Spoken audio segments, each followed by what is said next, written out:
Պարոն Շիրինյան, դուք հրավերով գտնվում եք Իրանում, մայրաքաղաք Թեհրանում, ունեցել եք տարբեր հանդիպումներ փորձագիտական շրջանակների, նաև այն շրջանակների հետ, որոնք անմիջապես կապ են ունեցել Իրանի իշխանությունների հետ, հանդիպել եք հայ համայնքի հետ, դասախոսություններ եք կարդացել համալսարանում, կխնդրեի նախ ամփոփելով համառոտ նախ ներկայացնենք, թե ովքեր էին հրավիրել ձեզ Իրան, ինչ նպատակով եւ ամենակարևորը ինչ արդյունքներ արձանագրեցիք։ Երևի հրավիրողը նկատի ունեցել այն հանգամանքը, որ ես տասնյակ տարիներ Իրանի եւ Հայաստանի հարաբերությունների հարցում եղել եմ շատ կայուն, հետևողական եւ գրեթե ամփոփող այդ իմաստով։ Երևի դա նկատի են ունեցել եւ ես գտնվեցի ուրեմն հեղափոխության առաջնորդի մահվան տարելիցի արարողությանը, որ ամեն տարի տեղի ունենում հուլիսին, առաջի օրերին։ Գիտենք, որ ուրեմն հեղափոխության առաջնորդը մահացել է 89 թվականին 1900, բայց Իրանի Իսլամական Հանրապետություն եւ ժողովուրդը այդ տոնը տոնում է եւ ինչպես այսօր ինչպես ես տեսա, համոզվեցի, ուղենշում են պետության զարգացման հետագա ընթացքը, միաժամանակ ուրեմն ամփոփում են արդյունքներ, հետաքրքիրն այն է, որ դուք էլ տեսաք, թե ինչ քանակությամբ պետական եւ ոչ պետական պատվիրակություններ կային։ Իհարկե մահմեդական աշխարհից հայտնի է, որ Իրանի Իսլամական Հանրապետությունը շիադավամանքի համաշխարհային կենտրոնն է, բադական մենք չեղանք Ղոմում, այդ բոլորը տեսանք, իմաստավորեցինք, բայց ես ինչքան հասկացա, միակ քրիստոնյա պետականություն, որ հարգվել է եւ միակ քրիստոնյա ժողովուրդը, որ մենք տվյալ պարագայում ներկայացնում ենք, որտեղ մերը պետական հրավերել չէ, մենք երկու հոգով էինք մասնակցում բարոն Դավիթ Երանոսյանի հետ, որը նույնպես քրիստոնյա ժողովրդավարական կուսակցության ակտիվ անդամներից է, մի խոսքով ես չկարողացա պարզել ուրիշները կային, թե չէին։ Ըստ էության դա ուրիշ բան է նշանակում, թե Իրանն ինչպիսի արժեք է տալիս Հայաստանի Հանրապետության դեմ հետ հարաբերություններին։ Ես դրա մեջ եմ պատկերացնում, դուք ինքներդ տեսաք ինչ ինտենսիվությամբ անցան օրերը, մենք գրեթե ուրեմն ինչպես ասում են, քիչ ծրվելու ժամանակ չունեցանք, հանդիպումներ տարբեր իմ բարակայով, ուրեմն կառույցների հետ, մասնավորապես գումարային, որ ասենք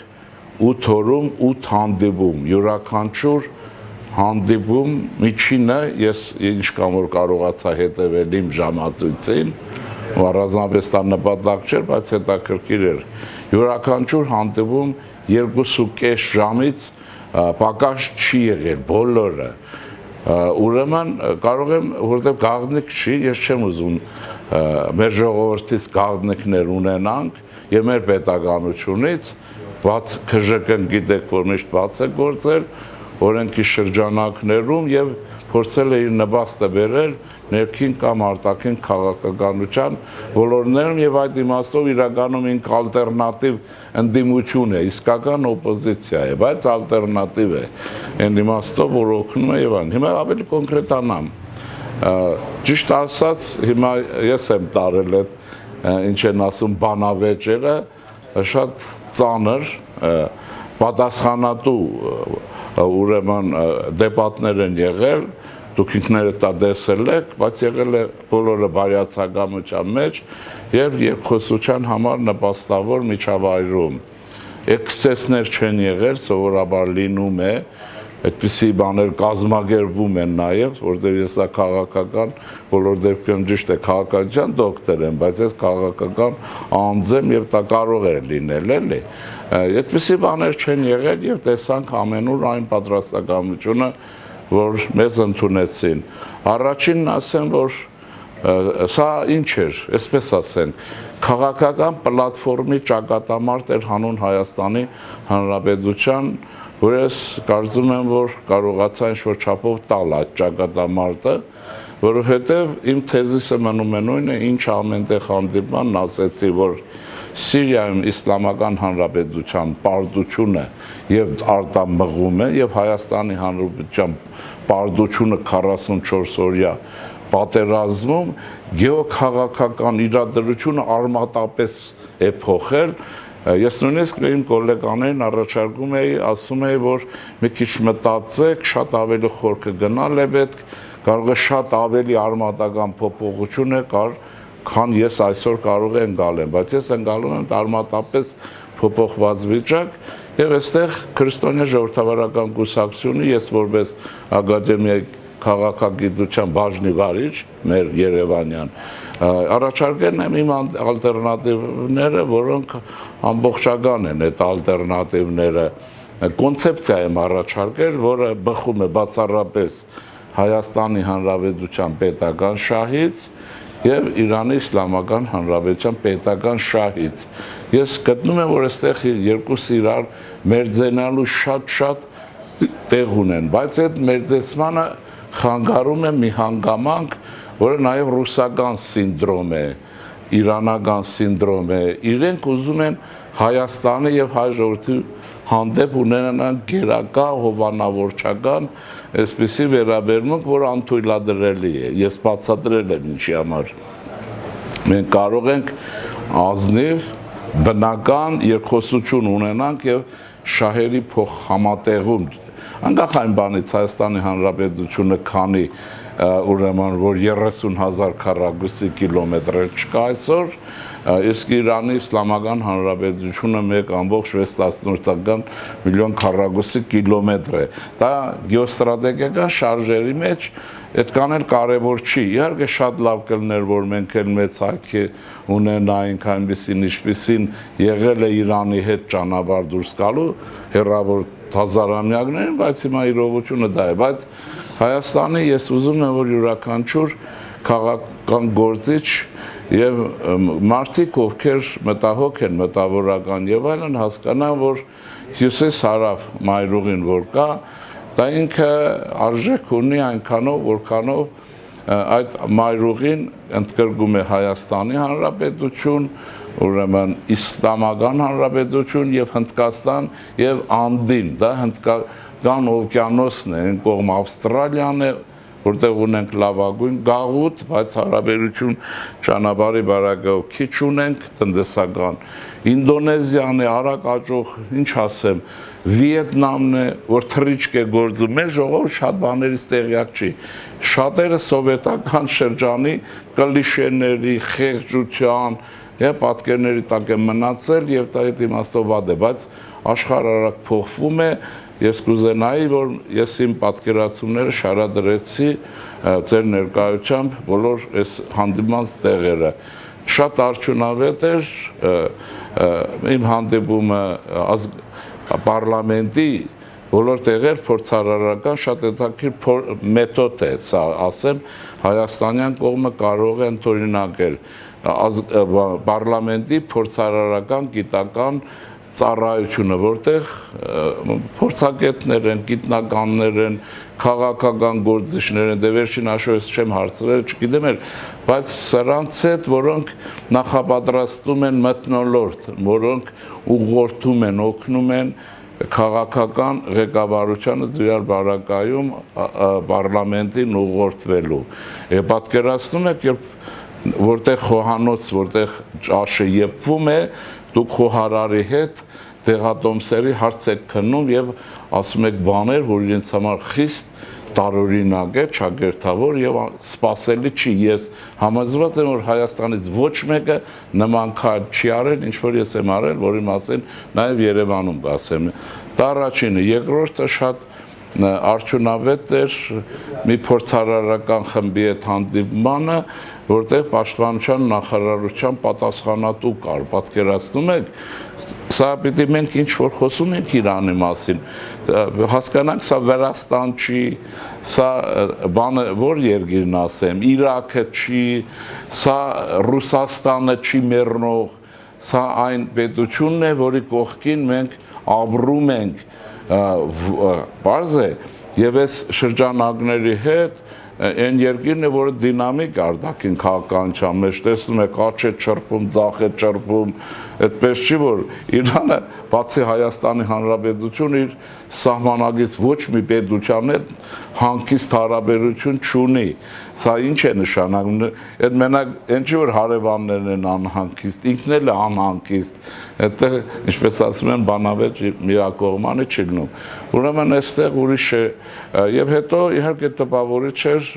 եւ ինձ համար պատիվ էր մեծ Իրանի Իսլամական Հանրապետության առաջատար բուհի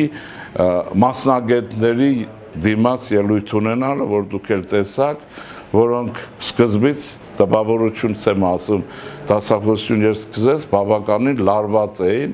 եւ ես սպասում եմ, որ իրենք հարցեր կտան, որ ավանդականորեն տալիս են Իսրայել եւ այլն եւ դուք տեսաք, որ որևէ հարց չեղավ, երբ հանգամանորեն ես գեոքաղաքականության տեսանկյունից այդ բոլորը բացադրեցի, ավելին նաեւ պատվոճ աշկերույթ կազմակերպեցին այդ հատնման առումով մեր ամբողջ պատվիրակության համար։ Իհարկե սա քաղաքավարական ակտ է, բայց կարծում եմ, որ երկխոսության կամ դասախոսության մթնոլորտը դրան նաև դրդեց։ Ես ուզում եմ ասել, հիշեցնեմ մի բան, որ ես ընկալել եմ իմ ավակ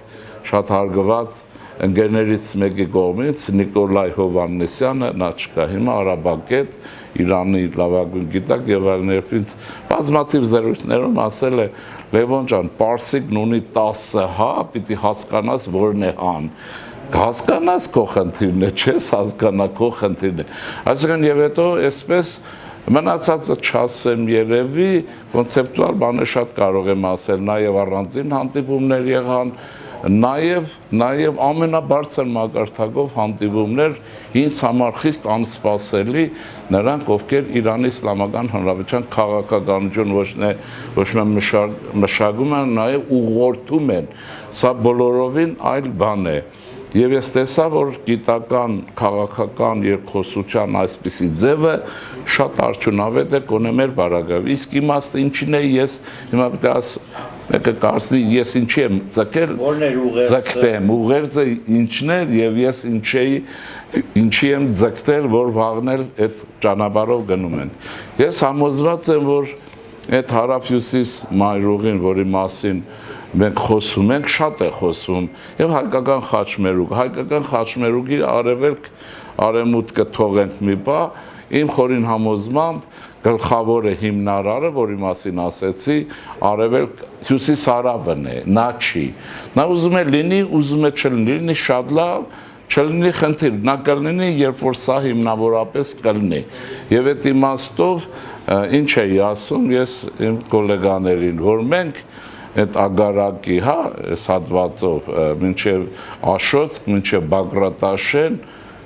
եւ Սևծով, Վրաստանով եւ այլն, որի սկիզբը Իրանի Չաբար նավահանգիստն է, դա Հնդկական օվկիանոսն է, այնտեղ անծայրածիր,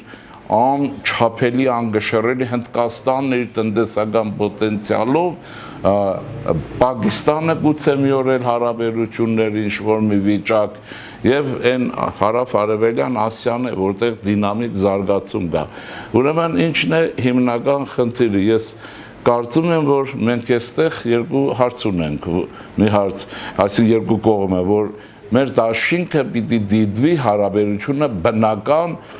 ինք հավասարարժեք եւ հավասար հերավորության, ուրեմն կամ մոտիկության հարաբերություն, ինչ իմաստով, անկախ տարածքի մեծությունից, ուրեմն հայկական հատված ագարակից գոնե Աշոց կամ Բագրատաշեն, ես ամեն հանդիման ասեցի եւ զարմացա, որ մի խիստ պատասխանատու անձ ընկալել էր եւ այդ հարցին զդվեց։ Ասեց այդ ձեր Ջիբրալթարի մասին բացատրությունն ինչ էր նշանակում, ես ասում եմ հիմա բոլորին եմ ասել եմ, Ջիբրալթարը 14 կիլոմետր գիտեք հեռավորություն ունի Աֆրիկա, Եվրոպա եւ անգլիացիները նստել են 14 կիլոմետրի վրա, որտեղ նստել են եւ այսօր Մերձավոր Միջին Արևելքի դռները գուզեն կփակեն, գուզեն կբացեն եւ այդ իմաստով նույնիսկ այսպես ասենք որտեղ մեր ժողովուրդը ռուսականը շատ գիտի գուզեն կչոկեսնեն ռուսական հզոր նավատորմին 14 կիլոմետրով նույնիսկ միջուկային այսինքն գեոստրատեգիայի արժևորումը մենք պետք է հասկանանք որ մենակ ծավալով չի այդ իմաստով ահա մենք ես առաջարկում եմ իրանական պետությանը ալտերնատիվ Ակնհայտ է որ ուրեմն Ադրբեջանը պանթյուրքիստական պետություն է միանշանակ է որ այդ պետությունը Ռուսաստանը ստեղծել է Հայաստանի դեմ որի արդյունքները մենք տեսանք ժամանակին եւ Իրանի Իսլամական Հանրապետության դեմ ուրեմն քանի որ սա այսպես է Իրանը պետք է ալտերնատիվ ունենա Բաքվով դեպի Եվրոպա մայրուղին այդ երկաթուղի եւ այլն ճանապարհ մի խոսքով հիմա ավտո կլինի ինչ կլինի կարևոր չի ես կարծում եմ որ երբ որ կաշխատի ագարակը հայկական այս բանը ուրեմն Ադրբեջանը կփռվի Իրանի ոտերի տակ նա այլևս ոչ մի ձևով չի օգտագործի իր մոնոպոլ վիճակը փոխադրումների հաղորդակցության եւ այլնի բանով ահա այս իսկ պետությունները բարեկամ թշնամին կարևոր չի որոնում են ալտերնատիվներ որ որը մեկից գախում չունենան սա մեկ երկրորդը նաև Հնդկաստանի բարական է Հնդկաստանը կարող է ծավալվել այս ճանապարհով ժամանակի մեջ անդին եւ ես ասացի որ այո Հնդկաստանը Հայաստանում պինդ կայուն եւ ստրատեգիական իմաստով ես կասեի տասնամյակների հաշվով նստում է որպես հավասար բարեկամ պետություն եւ այլն ես էլ առաջարկում եմ իրար կողքեք եկեք այս ամբողջ հնարավորությունները օգտագործեք մեզ շատ է ձեռնտու շատ ձեզ առավել քան ձեռնտու եւ դուք Սիրիայից հետո ճունեք ստրատեգիայի շատ հնարավորություններ ծավալվելու չեն թողելու Իրանին այլևս մերձավոր միջին արևելք Սիրիայի Իրաքի հատվածով չեն թողելու սա միանշանակ ինձ համար գոնե տասնամյակներ այս առաջարկում ենք մի բան որը ինչ է ենթադրում հավասար երկխոսություն ահա այստեղ է որ թագավորը մատը գծում է երբ որ Իրանի քաղաքական պատմությունը մեր հետ իհարկե ժողովրդի իմաստով բարեկամական է իրականում այդ մշակույթների երկխոսությունը հարյուրավոր տարիների պատմություն ունի մենք շատ լավ իրանագիտություն ունենք չգիտեմ հատկապես սպարսկերենի հատվածը մեր իրենք հայության հանդեպ հետաքրքրություն ունեն մշակույթ եւ այլն բայց այստեղ մի բան իրենց խանգարում է ամբիցիան Ինչպես որ 383 թվականին, թե 7 թվականին էր Հռոմի հետ կիսեցին Հայաստան առաջին բաժանումը, եւ ինչպես որ եւ այլն, ինչպես որ 44 օրյա պատերազմի ընթացքում ըստ էության խոսելով բարեկամության մասին Հայաստանի հետ, չեղան են ուրեմն անկալմամեջ, որ 170 կիլոմետր պահենք, որը բացառապես Իրանին օգուտ էր այսօր հատկապես ծանրես վիճակը, բայց անցած բան է, ես բոլորին ասեցի, որ բերեք ամբիցիաները թողեք եւ Հայաստանի հետ կարող եք միայն հավասար երկխոսության մեջ լինել, հովանավոր, մի հատ ոտից տեղ թողեք, մի հատ մասնակցե մեզ իշխան, մի հատ թուղթ կրեք, որ ինչ որ նեղոր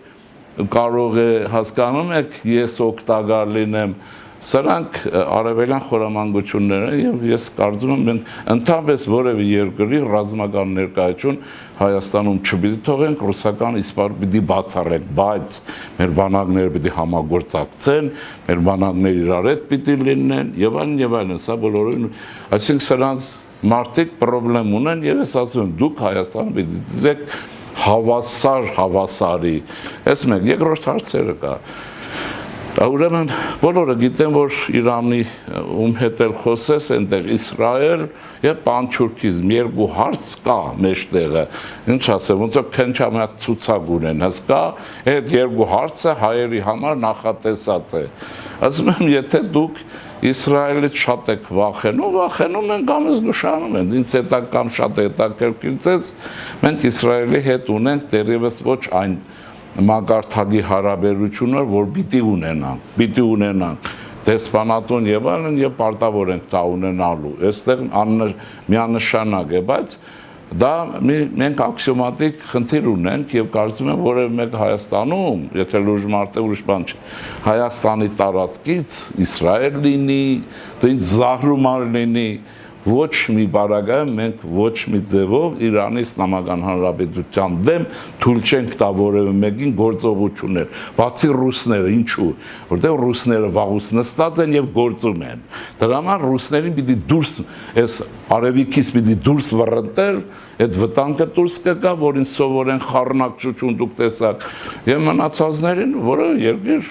մեր խնդիրն է, սուվերեն ենք, իսկ մենք ում հետ կհարաբերենք, դա մեր բացարձակ սուվերեն իրավունքն է, ինչպեսի սուվերեն իրավունքն ունի Իրանը, ում հետ կուզի կհարաբերվի, բայց մենք վստահ ենք, որ որևէ գործողություն կգնամ իրենց դեմ, իրենց չայր դեմ չենք թողի։ Հիմա այստեղ հարցար, ահա եթե այս տեսակետն ենք որթեգրում հարց է ստացում։ Իրանին պիտի հետաքրքրի, թե պանթյուրքիստական ու Ադրբեջանում ինչքան ներկայություն ունի, նաև ռազմական Իսրայելը, իսկ ասում եմ եղբայր, Իսրայելի ռազմական ներկայությունը կոնկրետ ձեր դեմ, ձեր հարևանի քթի տակ չի հետաքրքրում Հայաստանի հարաբերությունները միջպետական, այ քեզ բան, այս մեկ, որը ասում եմ ֆիկցիա է, ուրճացված հարց է եւ երկրորդ մասը կա, բաց պետք է խոսենք, ասում եմ եթե ուզում եք չէ, պանթյուրքիզմ իսկապես ադրբատական, այստեղ խեղաչուրումներ, Ադրբեջանի միտում, հյուսիսային Իրանի հանդեպ, հայտնի բաներ են էլ այստեղ, չնայած նրբություններ շատ կան, ես հետո կասեմ, հիմա այս պարագայում դուք ասում եմ պանթյուրքիզմից վախենում եք, ասում են այո, իհարկե վախենում ենք, ասում եմ ինչու ուժեղացրեցիք Ադրբեջանին, թիկունք չկանգնելով Հայաստանին եւ մենք պարտվեցինք, վախենում եք պանթյուրքիզմից, թիկունք պետք է կանգնեիք մեզ, մինչդեռ խոսքով մեզ հետ եղաք, բայց աջակցեցիք, որ մի քիչ կամ դեմ չեղաք, որ մենք պարտվենք պատերազմ, ասում եմ, ինչպես ասում են, չէ, հեքիաթում, այստեղ թագավորի մատը տղան մատը կամ աղջիկը կծում է ինչ-որ բան, այն չի ինչ Դանեմարկում էլի, հետևապես ինձ թվում է այս հարցերը եւ ասի ալտերնատիվն էլ առաջարկ ուզում եք պանթյուրքիզմի վտանգ չունենաք, մենք ձեզ հարավ-հյուսիսն ենք առաջարկում, ընդ որում մենք հարավ-հյուսիսի այդ թունելային հատվածների շինարարությունը տենդերները հանձնել են հենց իրանական ընկերությունների, սա քայլ չի, որում այս ուղղությամբ պիտի գնալ եւ առաջարկեցի, որ իրենց հարցախույզը, որ մեր հետ անպայման խոսում են, այդ Իսրայելն ու այդ Անգլիան, որը Ադրբեջանում է ներկա հիմնականում, Անգլիան Ադրբեջանում է ներկա, մեր մոտ ներկա է քաղաքական իմաստը, դա մեր իրավունքն է, ինչպես կհարաբերում ենք, բայց ծանր ձևով այս երեքը նստած է այնտեղ, ասում եմ, այ եկեք մենք էլ ձեզ օգնենք այդ Իսրայել բան, բոլորին դուրս անենք Ադրբեջանից, սա կլինի ռեալ խոսակցություն, թե չասեմ ոնց որ թե այդ հարցերը մեր համար ստեղծել եք, ոնց որ թե ճշմարտ գործիք օգտագործեք, միշտեր իմ համոզումն է, որ մեր շահերը բնականն են, մեր իրար հետ հարաբերությունները, իսկ բնական շահերի համատեղման համար գեոքաղաքական առումով որևէ ճնշման միջոց չպիտի կիրառվի, այն պիտի հաշվարկը կիրառվի, բալանսը հաշվվի, իսկ բալանսը հիմա աշխատում է Հայաստանի օգտին, այո, Հայաստանն անկախություն ամրապնդում է եւ պիտի ամրապնդի, ռուսները պետք է ընդմիշտ այսօր Կովկասը թողեն, չենք թողելու, իսկ մնացածը իմ կուսակցության տեսակետով եմ ասում, գոնե որ իսկ մնացածը այստեղ մենք իրար հետ երկխոսություն կլինենք եւ վերջին ասեմ այսպես։ Ես ասացի որ թույլ Հայաստանը ձեզ ձեռնտու չի, ուժեղ Հայաստանն է Իրանին ձեռնտու։ Տեսա մի քիչ պարադոքսալ միտք է, որ ուժեղ պետությանն ասում ես, գիտես, թույլ հարևանը քեզ ձեռնտու չի։ Դե ինչի համար, ինը կխժռի էլի, անկախ բարեկամ է թե չէ։ Բայց ինչն է հարցը, եթե թույլ Հայաստան է, ռուսական ներկայությունը հարատևելու է, այս կամ այն ձևով ռուսները միշտ ձգտելու են եւ ժողովուրդն էլ հոգեբանորեն, որ այնտեղ ուրիշ հարցեր կան եւ այնն մեր հայրենագիցների թվի քանակությունը, մեր ժողովրդի մի մասի ազգային ինքնագիտության այլասերվածությունը, ռուսավաղ եւ այնն, այս չասեք, այս պայմաններում Ռուսաստանը ձգտելու է լինելու Հայաստանում, թույլ Հայաստանում, ուժեղ Հայաստանը իր տարածքում ռուս չի թողի, ոչ մեկին չի թողի, ոչ մեկ, ես զինվորական ներկայություն նկատի ունեմ, բայց ձեռնդու չի, ձեռնդու է ձեզ չէ, ունենալ այդ հարաբերությունը, այսպես կարելի անverջ խոսել, եմ կարծում եմ, որ համենայնպես ինտենսիվ անցավ, եթե նկատել եք, ցենց էլ խրբոտ էր, ես չեմ գորգորացել, բայց օրվա մեջ քանի ժամ կարելի է անընդհատ ելույթ ունենալ, բայց ես դա արել եմ սիրով։ Վաղն էլ իմ ընկերների հետ, ովքեր ինձ իսկապես ընկեր են այստեղ, գնում եմ իմ, ինչպես են ասում, երազի Փյունիկի հետևից։ Դա հարավհյուսիս Մայրուղու սկզնակետն է Հնդկական օվկիանոսում, Չաբարի նավահանգիստ։ Իհարկե ես այդ նավահանգիստը չեմ կառուցելու, չեմ քանդելու, բնական է, բայց ես իմ աչքով պիտի տեսնեմ այդ նավահանգիստը եւ ենթադրում եմ, որ աշնանը կկարողանամ լինել Դելիում եւ համոզելու եմ, բացատրելու եմ նույնը ուրեմն հնդկական կողմին, որովհետեւ 2, 3, 4 կողմով այս կյանքի կոչվի Չաբարի նավահանգստով Թեհրան, Թավրիզ, Ագարակը, հետո Եվրոպա եւ այլն այս խնդիր չի ել մնացածը, այնպես որ երևի թե միասին էլ գնանք, տեսնենք, եթե ստացվի, բայց ես ասեմ, որ ես ամեն հանդիպումից անկախ որ այս հարցերը վստահ եմ, ոչ մի հայ չի դրել, չի ռիսկել չեն արել, ասեն Իսրայելից մի խոսի Անգլիայից ինչ ես խոսում, եթե անգլիան խոսը, եթե այսպես է, հիմա այս հրանք տնում են, նույնիսկ այս պայմաններում իմ գոլեկաների հետ նախ, երկրորդ պատասխանատուներ, որը մեկը ոչ նեղացել է, ոչ մենք նորմալ խոսել ենք այն ինչ-որ գիտական բանավեճն է պահանջում, հարցերը բարձրացնել, հարցերը քննել և ոչ թե ինչ են ասում սովորաբար իրար մոտիկ կետերը գտնել չէ, Գյուղքաղաքական դա չի ասում, այլ իրար շահավետ կետերը գտնել, շահավետ է այն կոնցեպցիան, ինչ որ ես առաջարկել եմ, իսկ ամբողջական իմաստով դուք տեսագրեցիք համալսարանում իմ ելույթը, որ տեսակ ոչ մի առարկություն չեղավ, սկզբից բավականին լարում կար, ոչ հակառակը եղավ եւ սեղանի վրա էլ եղավ խոսակցություն։ Կարծում եմ, որ սա սկիզբ է, մենք պետք է շարունակենք եւ գնանք այդ ճանապարհով։ Իրանը, որ ժամանակին նպաստել է, որ Հայաստանը թուլանա հազարավոր տարիներ առաջ, Իրանը պիտի օգնի, որ Հայաստան ուժեղանա, եւ դա իր ճակատագիրն է, եթե չէ սխալ կանի։